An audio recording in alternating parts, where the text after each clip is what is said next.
Party की तरफ से? कांग्रेस पार्टी सदैव किसान वर्ग के साथ खड़ी रही है और जैसे आप मंच के द्वारा मैंने यहाँ पे अपना समर्थन भी दिया है कांग्रेस पार्टी के से, चाहे चौधरी बंसीलाल जी की बात हो, चाहे चौधरी सुरेंद्र सिंह जी की बात हो। अभी भी किरण जी ने इस बात को ज़ोरों शोरों से एमएसपी की मांग जो करी थी अभी विधानसभा में भी उठाई, और मेरे टाइम पर भी आपको पता है कि किस तरीके से यहाँ पे पाला पड़ा था, फसल खराब हुई थी।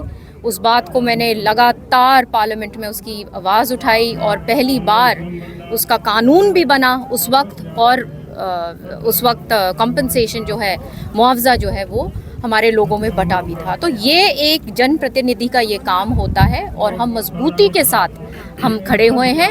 और मैं ये भी कहना चाहती हूँ कि एमएसपी जो है वो सही एमएसपी कांग्रेस पार्टी हमारे अन्नदाता किसानों को देगी और उसका एक अच्छी तरीके से हम अपने किसान के साथ बैठकर उनका जो बनता है अच्छी तरीके से उनके हित के लिए काम करेंगे। लगातार जैसे बातचीत आ रही थी, पहले 3 तारीख की रैली थी, अब 10 तारीख की रैली की बात आ रही है। इधर से किसान आंदोलन जी एक वातावरण जैसे आपको पता है कि किसान आंदोलन चल रहे हैं और उसमें समर्थन देते हुए हमने वो रैली का टाइम बदल दिया। रैली तो चुनाव तो आगे होंगे, रैलीज तो होंगी, लेकिन क्योंकि अभी आंदोलन दूसरे हिस्से में जा रहा है और हर पार्टी इसमें शामिल हो रही है बीजेपी के अलावा, तो हम सब इनके साथ खड़े हुए हैं। रेल रोकने का आह्वान भी किया गया है जी मैम। एक तरफ किसान आंदोलन हम बिल्कुल हम साथ में हैं, जैसे आपने कहा है कि आज उसी के समर्थन में मैं आई हूँ। मैम एक तरफ आप किसानों के समर्थन में आई हैं, दूसरी तरफ किसानों का क्या नाम है, रेल रोको आंदोलन है 10 तारीख को, और 10 तारीख को आप रैली है, तो ऐसे में किसानों का समर्थन कैसे कर पाएंगे आप? नहीं तो समर्थन ही तो है ना, उन्हीं के समर्थन में हम खड़े हुए हैं, स्थगित कर दी ना रैली, तो कह रहे है ना।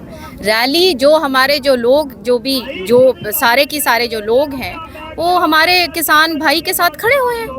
किसानों की जैसे अब रैली मतलब स्थगित कर दी गई है जी। मैं भाजपा के द्वारा अपनी जो लिस्टें हैं अब अपने कैंडिडेटों की वो भेजनी शुरू कर दी गई हैं, कुछ लोग उनमें से पीछे भी हटते दिख रहे हैं। क्या मानते हो ये जो पीछे हटना है क्यों हो रहा है? भाजपा कहते कहते ना अच्छे दिन आ रहे हैं, उनका एक्चुअली अब बुरा वक्त आ गया है, क्योंकि वो देख रहे हैं कि ज़मीन पर वो जो जिस प्रकार से 10 साल उन्होंने सोचा कि काट लिए हैं और वो 15 साल की तैयारी में थे, जब अब उनको दिख रहा है कि बिल्कुल विपरीत परिस्थितियां हैं। आज के दिन लोग खड़े हो रहे हैं, तैयार हो रहे हैं, अलग अलग आंदोलन हो रहे हैं, चाहे कर्मचारी भाई हो, चाहे युवा वर्ग हो जो बेरोजगारी से आज त्रस्त है, चाहे लॉ एंड ऑर्डर की बात हो, चाहे महंगाई की बात हो। तो आज उनको पता चल गया है कि माहौल उनके बिल्कुल विपरीत है।